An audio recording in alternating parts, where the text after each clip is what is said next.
Y News with Angelo Castro III and Darlene Basingan. Good evening.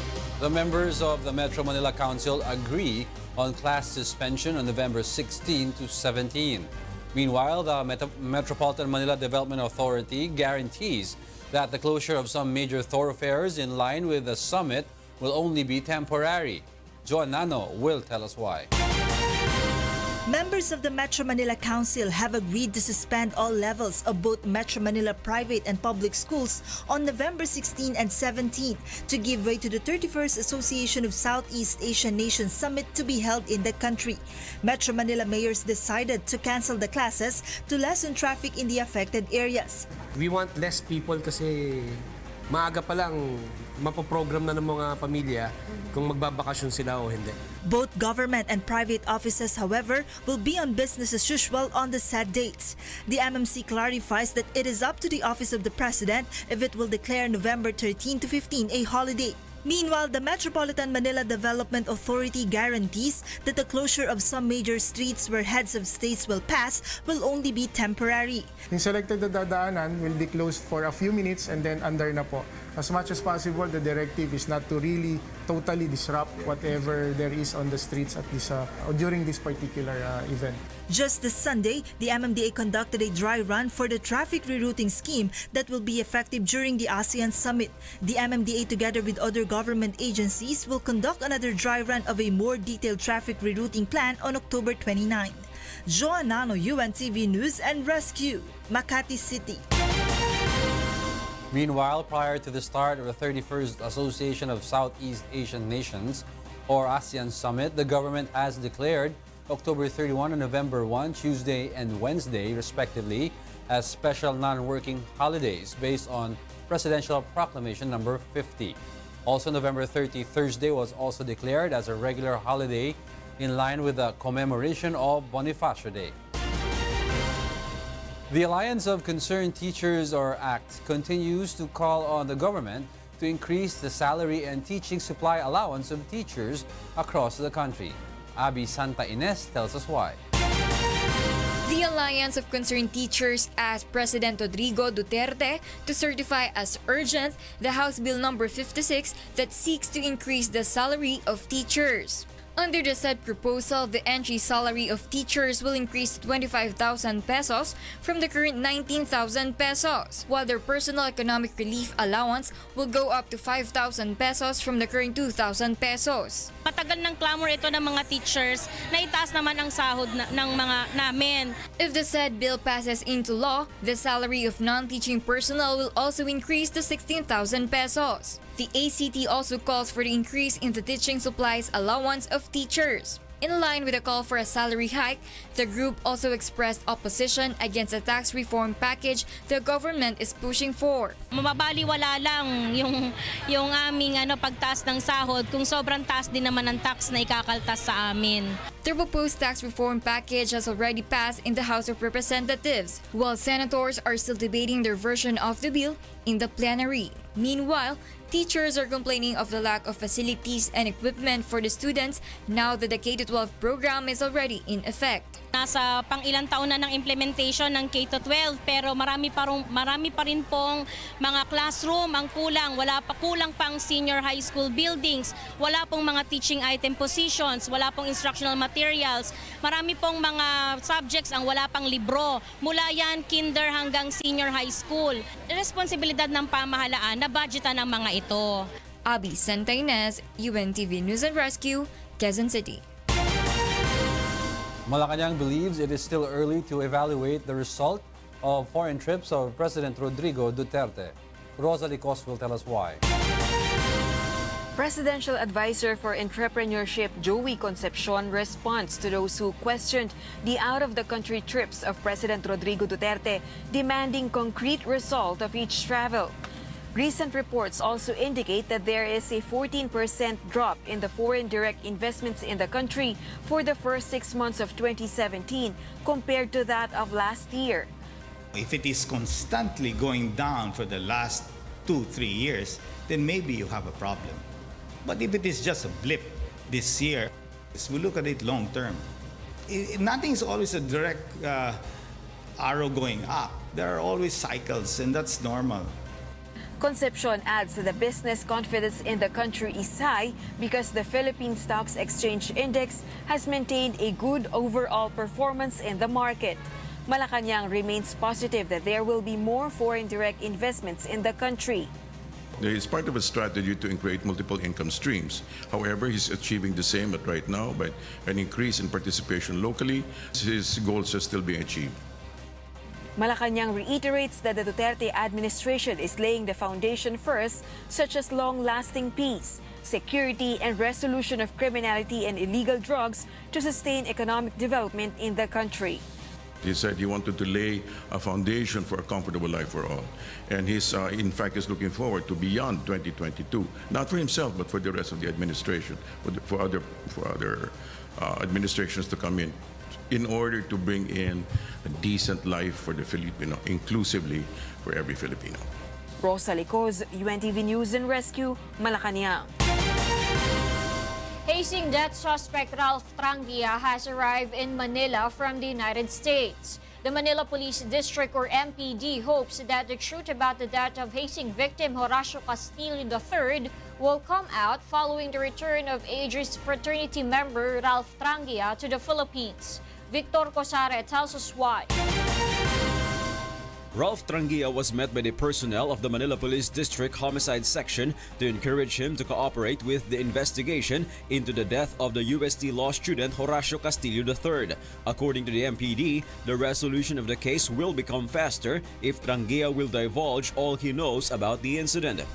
We are hoping na makapagbigay siya ng statement para makita natin kung ano yung nilalaman ng kanyang statement. The police could not arrest the member of the Aegis Juris Fraternity without a warrant of arrest. Considering na meron ng complaint o reklamo na nakafile sa judicial authorities, at wala namang existence ng warrant of arrest, so hindi po natin pwedeng arestuhin ang isang tao. Generally, under the rule, we can always arrest a person, pero that is with a warrant.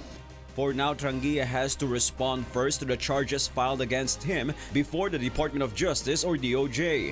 Following the return of Trangia to the country, the Manila Police hope that his father, Antonio, would now show up.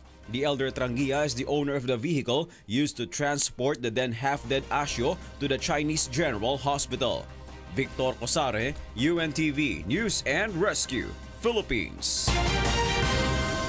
The Department of Justice believes that Ralph Trangia, one of the suspects in the death of Horacio Castillo III, can be a potential witness in the case. Rajela Dora tells us why. One of the suspects in the death of hazing victim Horacio Castillo III is now back in the Philippines.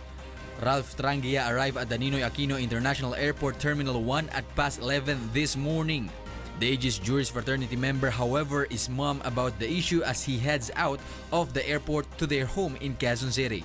Justice Secretary Vitaliano Aguirre sees Ralph Trangia's return as a welcome development in the case. Aguirre hopes that Ralph will tell all what he knew about the crime, adding that the department is open to the possibility of making him a witness to the case. The department is also willing to provide protection to Trangia if he requests for it. Ralph is one of the respondents in the murder complaint and of the violation of the anti-hazing law complaint in relation to Castillo's death. However, he and his mother fled out of the country even before the Bureau of Immigration issued a lookout bulletin on September 20. Trangia's mother will also face complaint for obstruction of justice. Meanwhile, the Office of the President is hopeful for the Trangia's family's cooperation for the immediate resolution of the case. And we expect that he will receive justice, the family will. Rajela Dora, UNTV News and Rescue, Philippines. Dr. Pauline Gino Bial has become the 5th cabinet member of President Rodrigo Duterte. The powerful Commission on Appointments booted out following the confirmation hearing today. Here's why from Nel Maribuho. The motion to disapprove the ad interim appointment of Ms. Pauline Jean B. Roselo Bial as Secretary of the Department of Health is hereby approved. After the Powerful Commission on Appointments or CA held 3 deliberations, the majority of the bicameral body rejected the ad interim appointment of Dr. Pauline Jean Ubial as the Secretary of the Department of Health or DOH. In its latest confirmation hearing earlier, the 2 oppositors to appointment of Ubial faced the members of the CA. These include one of the employees of the Philippine Health Insurance Corporation or PhilHealth who accuses the Ubial of being an anti-worker and anti-labor. Maria Fe Francisco says DOH chief prevented the implementation of the increase in the salary of the PhilHealth employees last March 2017. This act deprived the 6,236 employees of their full salary without due process. In response, Ubial says, I'm sorry to say to the members of the Commission on Appointments, it was really very difficult as chair of the PhilHealth Board for me to implement 13 disallowances. Also present during the CA hearing was former PhilHealth CEO and interim President Dr. Hildegardes Dineros, whom Ubial allegedly ousted. Secretary Ubial repeatedly claimed that I was not ousted but in fact resigned as acting PhilHealth President and CEO. She lied. I did not resign but was ousted upon the instigation of the chairman of the board, Dr. Ubial. The DOH chief, on the other hand, notes there are 9 PhilHealth board members who can prove that Dineros voluntarily resigned from his post. Dineros and Ubial previously clashed over the management of PhilHealth. Senator Gringo Anasan explains the results of the voting show that majority of the powerful bicameral body are not convinced of Ubial's response to the issues hurled against her. Well, apparently, since we arrived at a minimum of 13 votes, not to proceed with the confirmation. Malacanang, meanwhile, has expressed regret over the CA's rejection of the Health Secretary's appointment. The palace also thanked Ubial for her efforts to push for the health agenda of President Rodrigo Duterte. Nel Maribuhok, UNTV News and Rescue, Senate of the Philippines. 3 impeachment complaints against Ombudsman Conchita Carpio Morales are now being prepared for submission to the lower house of Congress. Here's why from Grace Kasi. Attorney Greco Belica and a group called Tanggulang Demokrasya believe that Ombudsman Conchita Carpio Morales is guilty of selective justice. The group's legal counsel, Attorney Manuelito Luna, says the Ombudsman favors those who put her in her present position in the government. Kasi ang Ombudsman ay namimili lamang ng kakasuhan or hindi sila kakampi ni Pinoy, agad-agad merong kaso. Pero kung LP, mukhang natatagalan ng kaso and kung a-actionan man, dismiss.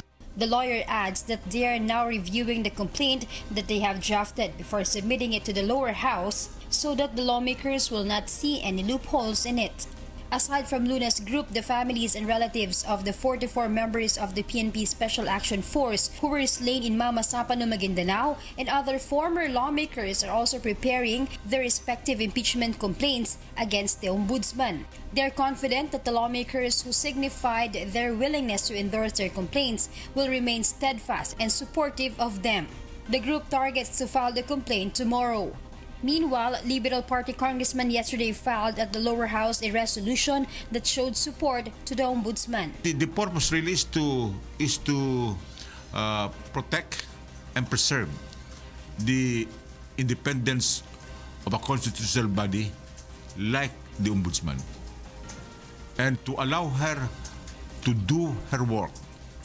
The Office of the Ombudsman is yet to respond to UNTV's texts and calls regarding the matter. Grace Casin, UNTV News and Rescue, House of Representatives. The Supreme Court dismissed the petition of Senator Leila De Lima, which seeks to nullify the warrant of arrest issued against her by the Muntinlupa Regional Trial Court. Roderick Mendoza will tell us why. Senator Leila De Lima will remain in detention for drug charges in relation to her alleged link to the illegal drug trading inside the New Bilibid prison. Voting 9-6, the Supreme Court dismissed her petition to nullify her arrest and stop the Muntinlupa Regional Trial Court from proceeding with her case. that the court voted 9-6 to dismiss the petitions in Leila De Lima versus Judge Garis. There are 12 opinions in all. The decision was penned by Justice Presbitero Velasco Jr. and concurred in by Associate Justices Teresita Leonardo de Castro, Diosdado Peralta, Lucas Bersamin, Mariano del Castillo, and President Rodrigo Duterte's appointees to the High Court, namely Justices Samuel Martires, Noel Tiham, Andres Reyes Jr., and Alexander Hismundo. Chief Justice Maria Lourdes Sereno dissented, together with Senior Justice Antonio Carpio and Associate Justices Estela Perlas Bernabe, Marvic Leonen, Francis Hardeleza, and Alfredo Benjamin Cagiwa. The court says Judge Juanita Guerrero did not gravely abuse her discretion in ordering De Lima's arrest because there is enough basis to the allegation that she conspired to sell illegal drugs. The SC also pointed out that the Regional Trial Court has the sole jurisdiction to try drug-related cases, and the Sandigan Bayas jurisdiction is limited to violations of the anti-graft laws. In a Twitter post, former Solicitor General Florin Hilbay, who represented De Lima in the case, says justice for De Lima is not easy. But he says DOJ lawyers are more worried here since they have to establish a case without evidence. The SC spokesman says De Lima can still appeal the ruling. Under the rules, everyone who loses has a recourse to file a motion.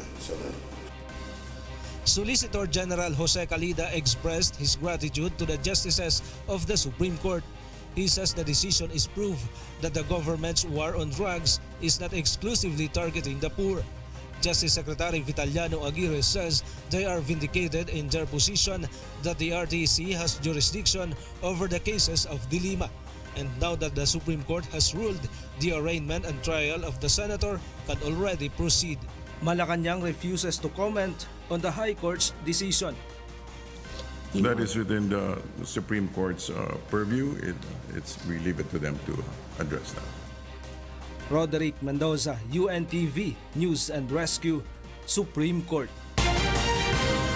The Philippine Drug Enforcement Agency plans to seek additional manpower and equipment from President Rodrigo Duterte. Here's why from Ray Pelayo.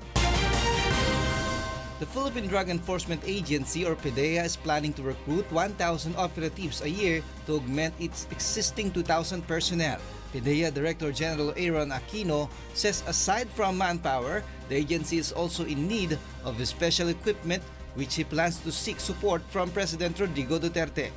Knowing the President for 22 years, wala pa akong hiniling sa kanya hindi binigay ng Presidente. In the program Get It Straight with Daniel Razon, the PDEA chief also laid down his plan to establish satellite offices in different parts of the country, including inside the New Bilibid prison, to address and stop drug transactions among inmates. It's costly, it's expensive, pero kailangan namin yon. Otherwise, kung hindi namin mapopurchase yun, talagang hanggang doon na lang kami. Talagang hindi namin mabibigyan ng solusyon itong problema. Aquino said, if these needs are provided, PDEA will be able to curb the problem of illegal drugs in barangays within the period of 4 years. Meanwhile, PDEA is now processing the transfer of Maasim Sarangani Mayor Aniceto Lopez to the provincial jail. Aquino said he worries of the risks having Lopez under the custody of PDEA Region 12 in General Santos City because the mayor is a known supporter of the rebel group and a certain terrorist group. Lopez was arrested by PDEA after authorities found million-peso worth of illegal drugs in his house. The agency is now scrutinizing the Green Book that was recovered from the mayor's house. Naka-indicate doon sina Hubert Colanco, yung sina Mayor Paruhino, Mayor Espinosa, with their corresponding amount of money na nakalagay doon, 150 million, 80 million. So it's all in millions. Ray Pilayo, UNTV, News and Rescue, Quezon City. The Bureau of Customs seizes more than 3 million peso worth of illegal drugs in Pasay City. Here's why from Aiko Miguel. Customs Commissioner Isidro La Peña confirms that the Bureau of Customs confiscated 5 parcels containing marijuana leaves and cannabis oil, and another one containing ecstasy at Central Mail Exchange Center or CMEC in Pasay City after the said parcels underwent X-ray scanners. The contents of the parcels were misdeclared as its documents say this contained food additives, apparels, handbags, and school supplies. The Customs Anti-Illegal Drugs Task Force conducted physical examination on the contents of parcels. Afterwards, the Philippine Drug Enforcement Agency or PDEA confirms that the parcel's contents are indeed illicit drugs. The confiscated illegal drugs is estimated to be worth more than 3 million pesos, allegedly shipped from the United States and Germany. Nung makita sa X-ray, hinold ng ng field post at hinintay na pipick upin ng mga kung kanino naka-address yung mga items na yon, but they did not appear. So after several months of waiting for the claimant, then they decided to turn it over to the PDEA. The BOC intensifies the use of X-ray scanning, especially since the use of the green lane remains suspended. PDEA is also in full support of the monitoring of all baggages and parcels undergoing X-ray scanners at all postal offices and international airports. PDEA National Capital Region Director Ismael Fajardo says illegal drug peddlers frequently use postal offices to smuggle illegal drugs in the country. Sa Commissioner La Peña mention, yung X-ray utilization, 100% utilization of X-ray, and I would suggest some intelligence work. Kaya binuwag niya daw yung green lane dahil because of the selective items na dinadaan doon. The 6 consignees will face charges for violating the Republic Act No. 10863 or the Customs Modernization and Tariff Act and the Republic Act No. 9165 or the Comprehensive Dangerous Drugs Act of 2002. The BOC has already turned over PDEA the confiscated illegal drugs. Aiko Miguel, UNTV News and Rescue, Pasay City.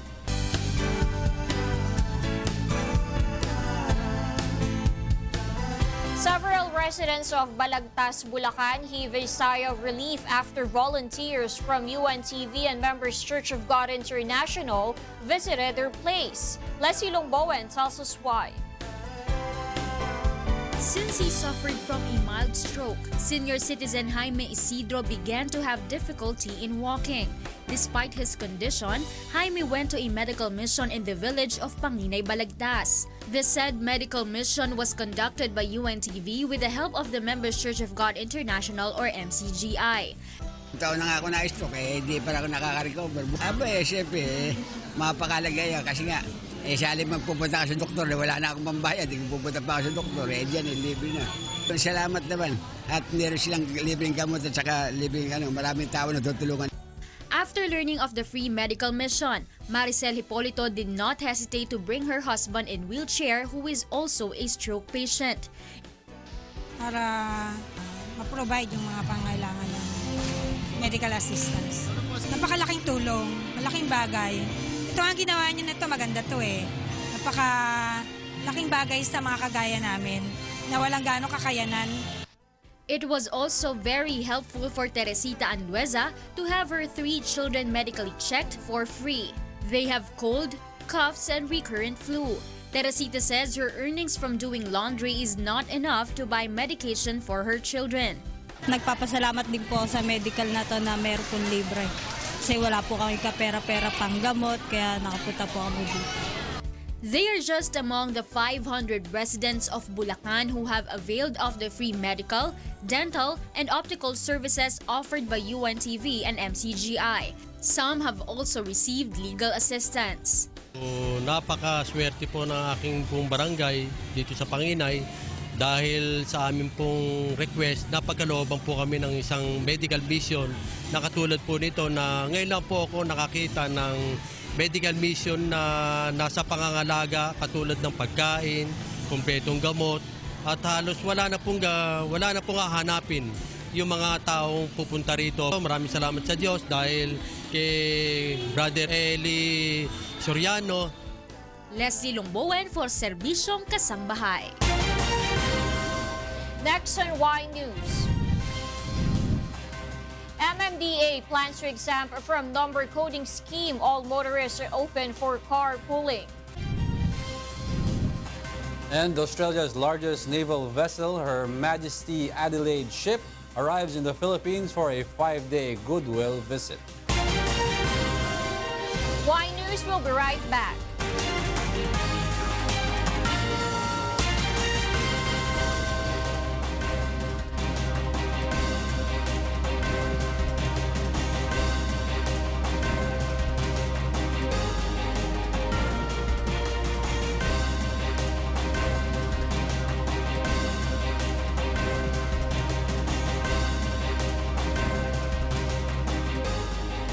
Metropolitan Manila Development Authority, or MMDA, is planning to exempt from the number coding scheme all motorists open for carpooling. Meanwhile, the proposed two-day number coding and EDSA one-way highway traffic scheme needs to undergo thorough study first, according to the Metro Manila Council. Joanna will tell us why.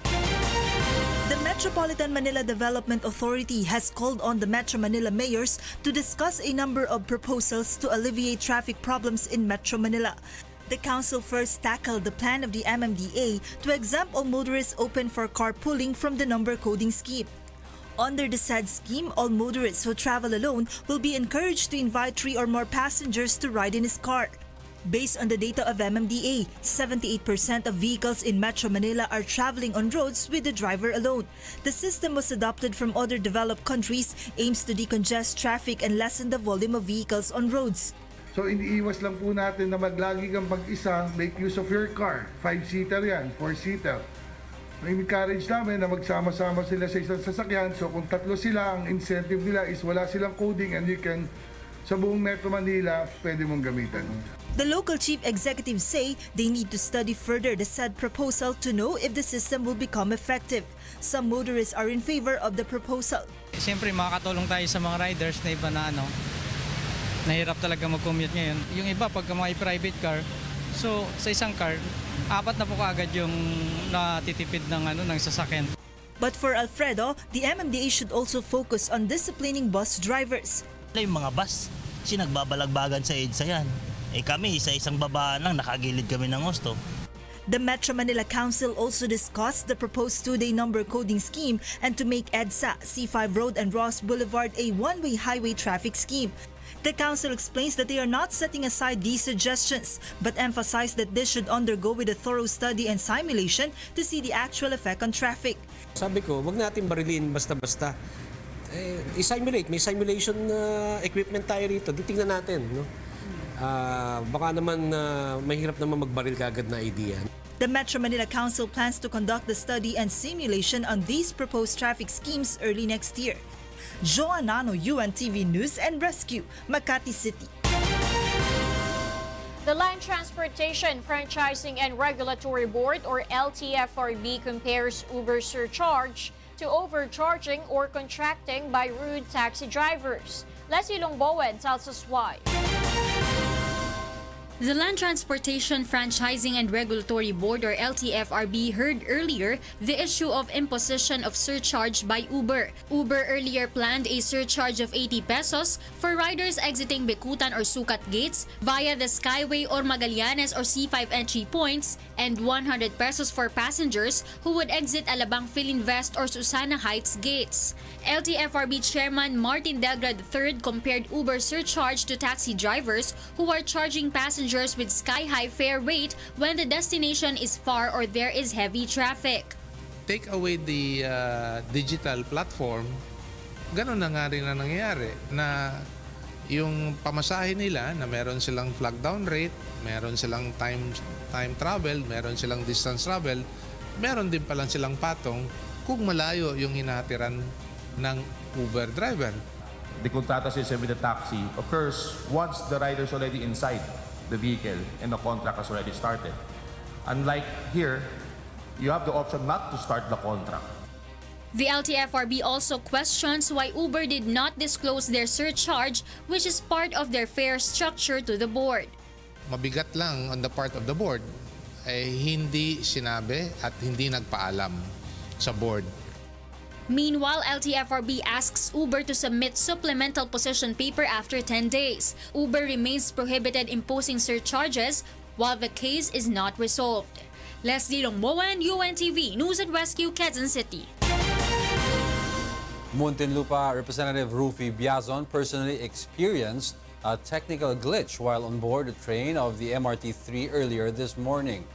The train had been on a stop for 8 minutes as the Boni station and all passengers were told to descend the train when it arrived at the Shaw Boulevard station due to a technical glitch. He says some passengers even felt unwell because aside from the thick crowd inside the trains, its electricity also went down. The lawmaker calls on the Department of Transportation to immediately act on the glitches that happen in MRT so passengers will no longer experience another inconvenience. We are calling on DOTR to fast-track yung solution na sinasabi nila na kung talagang yung maintenance contractor ang sanhi ng lahat ng ito, then proceed as fast as they can to replace kung kailangan palitan ng maintenance contractor. Newly graduated soldiers from the 3rd Infantry Division of the Philippine Army are set to be deployed to Marawi City. Joanano explains why. 239 soldiers have finished their training as candidate soldiers in the class of the 3rd Infantry Division of the Philippine Army at Camp General Macario Peralta. The new soldiers came from various areas in Visayas, Masbate, and Cotabato. According to Major General John Aying, the commander of the 3rd Infantry Division of Philippine Army, some of the newly graduated soldiers will be deployed to Marawi City to help in the rehabilitation and reconstruction efforts there. Aton engineering brigade subong, sila ang bali pinaka main effort sa recovery Marawi, no? Sa recovery ng Marawi, rehabilitation kag mga construction. General Aying says the group will also help in the ongoing clearing operations in the liberated parts of Marawi City. Habang tinatapos pa natin yung kaguluhan at and then simulan na rin ang pag-clean up ng mga naiwan na mga explosives kag ang mga rubbles, mga nasira na mga gamit doon. However, before the deployment, the soldiers will undergo another training which is part of the engineering brigade, while the others will be deployed in various engineering brigades across the Visayas. Meanwhile, General Aying says they will create 2 new infantry battalions that will be composed of the new graduates. The military official, however, refuses to mention where the 2 new infantry battalions will be assigned, but says this will serve as reinforcements to further ensure that peace and order in the Visayas, particularly in Western and Central Visayas region, will stay. Wherever that battalion shall be, it will be under the direction ng Philippine Army to bring them together in those 2 battalions and beef up the capabilities of the armed forces. Joanano, UNTV News and Rescue, Philippines. Meanwhile, 2 warships of Australia have arrived in the Philippines and will stay in the country until October 15. Abby Santa Ines will tell us why. 2 vessels of Australian Defence Force docked at the Pier of 15 of South Harbour in Manila earlier this morning. The purpose of which is to provide additional knowledge to the Philippine Navy in terms of the capabilities of such warships for faster humanitarian assistance at disaster response operation in times of calamities. According to Australian Ambassador to the Philippines Amanda Gorley, Australia and the Philippines are in good terms. That's why the biggest ships of country visited the Manila. By working together in activities such as the ones the HMAS Adelaide will carry out while it's here with the Philippine Armed Forces, that gives us the ability to work together to pursue our shared objectives. One of the primary functions of this vessel, which I'm sure the captain will tell us more about, is the ability to respond to humanitarian disasters. The vessel, called Her Majesty Australian Ship or HMAS Adelaide, is a landing helicopter dock also used in humanitarian assistance at disaster response operations.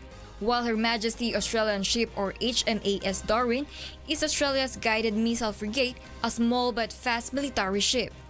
The goodwill visit will last up to 5 days until the 15th of October and will stay in Manila and Olongapo City for the Philippine and Australian Navy's drills. We have a number of exercises planned, primarily focused at the humanitarian aid and disaster relief, and we're looking forward to showing everyone what this capability can do. The landing helicopter dock has already been tested in the humanitarian aid and disaster relief. The Philippine Navy has thanked the Australian Navy for sharing its latest knowledge on faster response in times of calamities or disasters.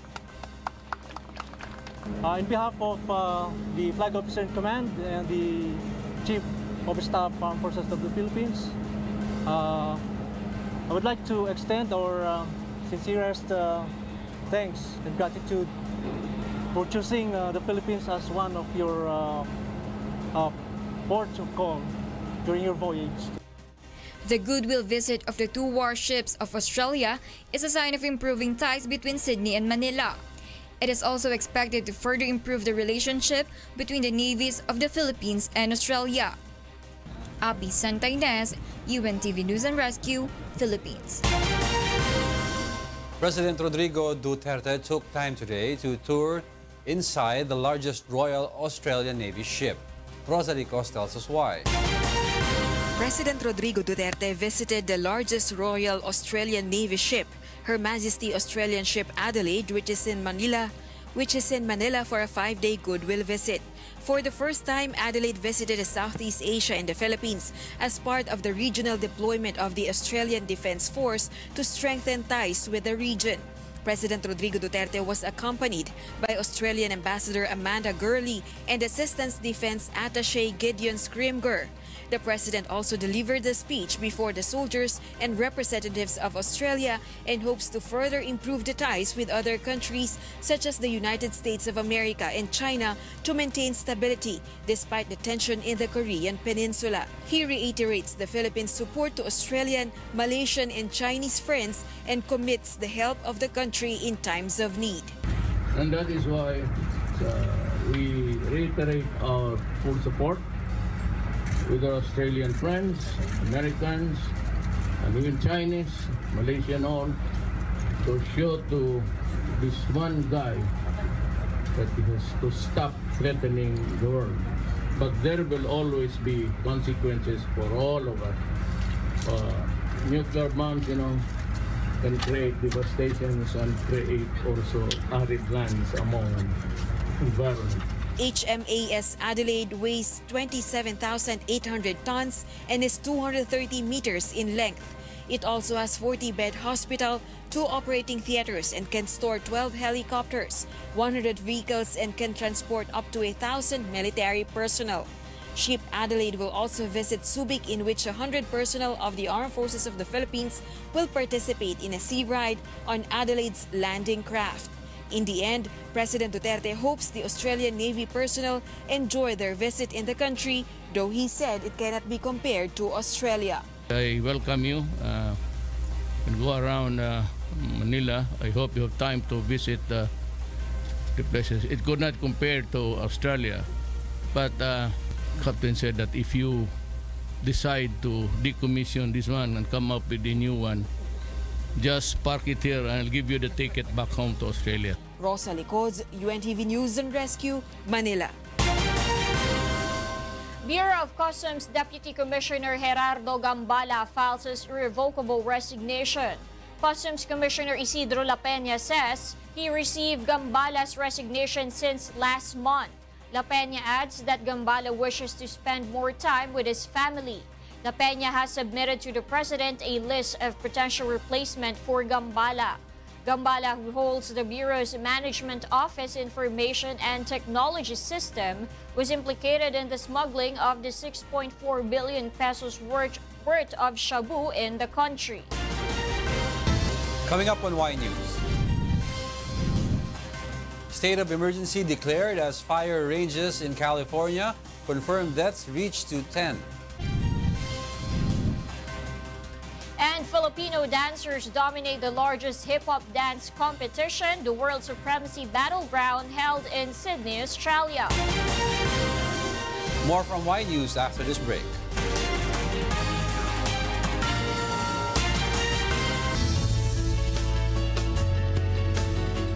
Filipino dancers captivated the Australian crowd and dominated the world's most prestigious hip-hop dance competition held in Sydney, Australia. Jenny Bautista tells us why.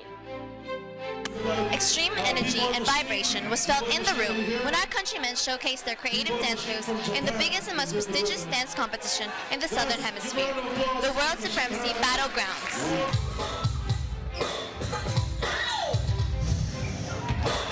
More than 10 Filipino dance groups joined the contest, who captivated the judges and the Australian crowd.